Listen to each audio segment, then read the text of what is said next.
எல்லா புகழும் இறைவனுக்கு. நம்ம இன்னைக்கு என்ன பார்க்க போறோம்னு கேட்டீங்கன்னாக்க, பெருமையை பற்றி. அவன் அவ்வளோ பெரிய ஆளு, இவன் அவ்வளோ பெரிய மனுஷன், அவனுக்கு நம்ம அடங்கி இருக்கணும், இவனா நமக்கு அடங்கி இருக்கணும், நான் பெரிய ஆளு, நான் கெத்து அப்படின்னு நினச்சிட்டு இருக்கக்கூடிய மக்களுக்காக தான் இது ஒரு செய்தி. இந்த இஸ்லாமியர்கள் அனைவருக்கும் முன்னோடியாக இருக்கக்கூடிய, தலைவராக இருக்கக்கூடிய அந்நிலம் பெருமானார் ரசூலுல்லாஹி ஸல்லல்லாஹு அலைஹி வஸல்லம் அவங்கள பற்றி தான் ஒரு செய்தி. என்னன்னு கேட்டிங்கனாக்க, ஒரு நாள் ரசூலுல்லாஹி ஸல்லல்லாஹு அலைஹி வஸல்லம் அவங்க மதீனா நகரத்தில் நடந்து போயிட்டு இருக்கும் பொழுது, அந்த பாதையில் போயிட்டு இருக்கும் பொழுது அந்த பாதையில் இருக்கக்கூடிய ஒரு மாடி வீட்டில் ஒரு பாட்டிமா அந்த மாடியிலிருந்து அவங்க வீட்டில் இருக்கக்கூடிய கேவலமான அழுக்கான நாத்தம் பிடித்த குப்பைகளை தூக்கி பெருமானார் ஸல்லல்லாஹு அலைஹி வஸல்லம் அவங்க அந்த பாதை நடந்து வந்துட்டு இருக்கும் கரெக்டாக தலைமையில வந்து அந்த குப்பையை தூக்கி கொட்டிடுவாங்க. பெருமானார் ஸல்லல்லாஹு அலைஹி வஸல்லம் அவர்கள் இன்னும் கொற்றியா அப்படின்னு பார்த்ததும் கிடையாது. அந்த குப்பை கொட்டியவுடன் பெருமானார் ஸல்லல்லாஹு பணிந்து அவ்வாறு சென்று விடுவார்.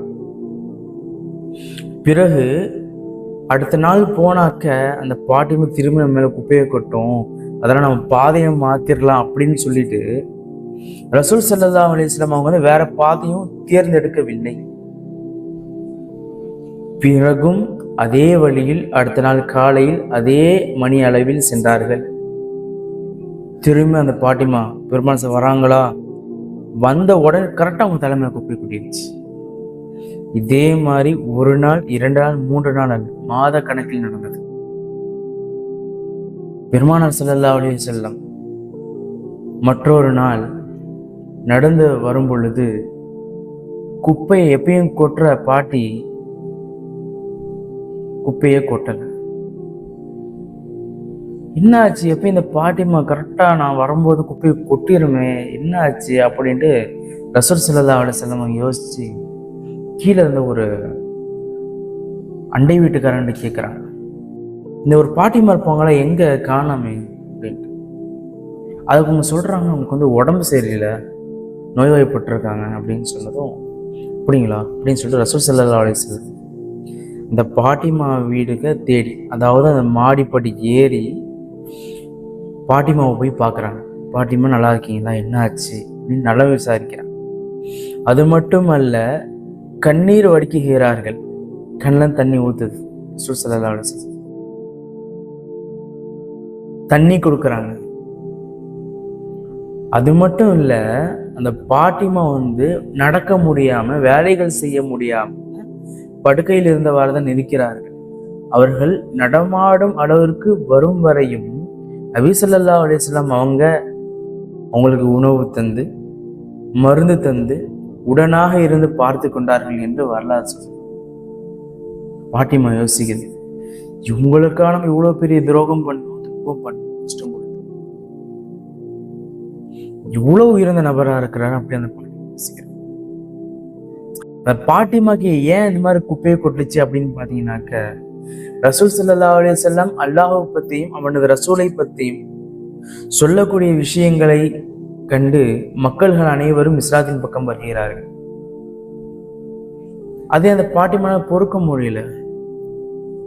என்னுடைய மார்க்கத்தை விட்டு நான் எப்படி வர முடியும், அந்த பாட்டி பெருமானார் ஸல்லல்லாஹு அலைஹி வஸல்லம் நீங்க வந்துதான் ஆகணும், யாரையும் வலுக்கட்டாயம் எடுக்க கிடையாது. அவங்க அல்லாஹ்வை பத்தி ஒரு விஷயத்த சொன்னாங்க, அனைத்து மக்களும் வந்துட்டாங்க. குர்ஆனை ஓதி பார்த்தா தெரியும், அதுல இருக்கக்கூடிய நுணுக்கமான விஷயங்கள் அனைத்தையும் அறிவியலுக்கும் அப்பாற்பட்டது என்று நமக்கு புரிய வரும்.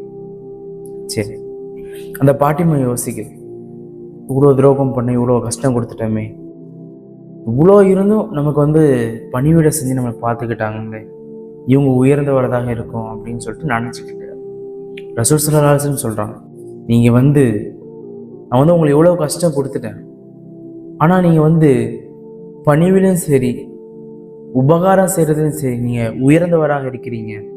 எனவே நீங்கள் சொல்லக்கூடிய மார்க்கமும் உயர்ந்ததாக தான் இருக்கும் என்று பெருமானார் ஸல்லல்லாஹு அலைஹி வஸல்லம் அவர்கள் சொன்ன அனைத்து விஷயத்தையும் ஏற்று இஸ்லாத்தின் பால் நுழைந்தார்கள் என்று வரலாறு சொல்லுது. இது நம்ம என்ன வேண்டியதுன்னா, அந்த பாட்டிமா இஸ்லாத்துக்கு வந்துட்டாங்க, நான் அதை சொல்லுவேன். அது ஒரு விஷயம்தான். முக்கியமான விஷயம் என்னன்னு கேட்டீங்கன்னாக்க,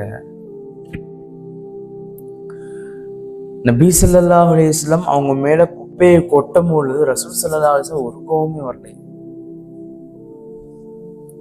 கோபம் வரவில்லை. நான் எவ்வளவு பெரிய ஆளு, நான் நபி, என் மேல் நீ எப்படி குப்பையை கொட்டலாம் அப்படின்னு பெருமானார் ஸல்லல்லாஹு அலைஹி வஸல்லம் கோபம் படலையே. அதே அந்த இடத்துல நம்ம தான் என்ன பண்ணிடும், ஒரு பாட்டிமா அதே மாதிரி நம்மளை குப்பையை கொட்டுது, என்ன பண்ணும், பாட்டிமா கதையும் முடிச்சிடும். இல்லைனாக்கா நம்ம வீட்டில் இருக்கக்கூடிய கேவலமான அசிங்கமான மிக மிக நாத்தம் அதிகமான குப்பையை தூக்கிட்டு போயிட்டு பாட்டிமாவை முழுசா சிலையாவே ஆக்கிறோம். ஆனால் ரசூல் ஸல்லல்லாஹு அலைஹி வஸல்லம் அப்படி பண்ணல. இதுல இருந்து என்ன புரிய வருது அப்படின்னு கேட்டீங்கன்னாக்க, என்னதான் பதவி கிடைச்சாலும் சரி, என்னதான் பெரிய உயர்ந்த தலைவராக இருந்தாலும் சரி, நமக்கு மேல் இருக்கக்கூடியவர்களுக்கும் கீழே இருக்கக்கூடியவர்களுக்கும் நம் பணிவாக நடப்பது தான் சிறந்த விஷயம். அதுலேயும் முக்கியமானது, இப்ப இருக்கக்கூடிய காலகட்டத்தில் ஒரு தலைவர் இருக்கிறாரு, ஓனர் இருக்கிறாரு, அதாவது ஒரு தலைமைவாதி இருக்கிறாரு. அவர் என்ன பண்ணணும் அப்படின்னு கேட்டீங்கன்னாக்கா, தனக்கு கீழே வேலை செய்யக்கூடிய அனைத்து நபர்களுடனும் அவர்கள் சரிசமமாக இருக்காவிட்டாலும் அவர்களை பார்த்து அன்பாக சிரித்து பேச வேண்டும். தெரியாத விஷயத்தை கற்றுத்தர வேண்டும்.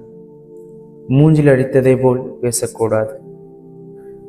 ஏனென்றால் அவர்கள் நமக்கு கீழே உள்ளவர்கள், நான் மேலே உள்ளவர்கள் என்ற அகந்தை இல்லாமல் இருக்கும் பொழுது அவர்கள் நம்மளோட நட்பாக இருந்து நம்மிடம் உள்ள குறைகளை கூறி அவர்களிடம் உள்ள குறைகளை கூறி இருவரும் சரி செய்ய தோதுவாக இருக்கும். அதனால்தான் சொல்ல, எந்த ஒரு நிலையிலையும் யாருக்கும் நம்ம கோவத்தை டக்கு டக்குன்னு வெளிப்படுத்தக்கூடாது. பெருமானார் ஸல்லல்லாஹு அலைஹி வஸல்லம் அதை கற்று தரல. பொறுமையாக இருங்க, கண்டிப்பாக பெரிய விஷயம் கிடைக்கும் அப்படின்னு ரசூல் ஸல்லல்லாஹு எதிர்பார்த்தாங்க. அதே மாதிரி அந்த பாட்டிமா அவங்க இஸ்லாத்துக்கு வந்துட்டாங்க. எனவே நம்மளும் இப்போ ஒரு தலைமையில் இருக்கலாம், அல்லது சொந்தமாக ஒரு கடை வச்சிருக்கலாம். எதுவாக இருந்தாலும் ஒரு தலைமையில் இருந்தாலும் சரி, யாராக இருந்தாலும் சரி, தனக்கு கீழே இருக்கக்கூடிய வேலையாட்களை அவங்கள்ட்ட பணிந்து நடந்துக்கணும். எந்த அளவு நீங்கள் பணிந்து நடக்கிறீங்களோ அவங்களும் பணிந்து நடப்பாங்க. எந்த அளவு நீங்கள் அன்பு காட்டுறீங்க அந்த அளவு அவங்க அன்பு காட்டும். உங்களுக்கு உடம்பு சரியாமல் போச்சுனாக்க நீங்கள் கவலைப்படாதீங்க, நாங்கள் பார்த்துக்கோ, அந்த மனப்பான்மைக்கு வரணும்.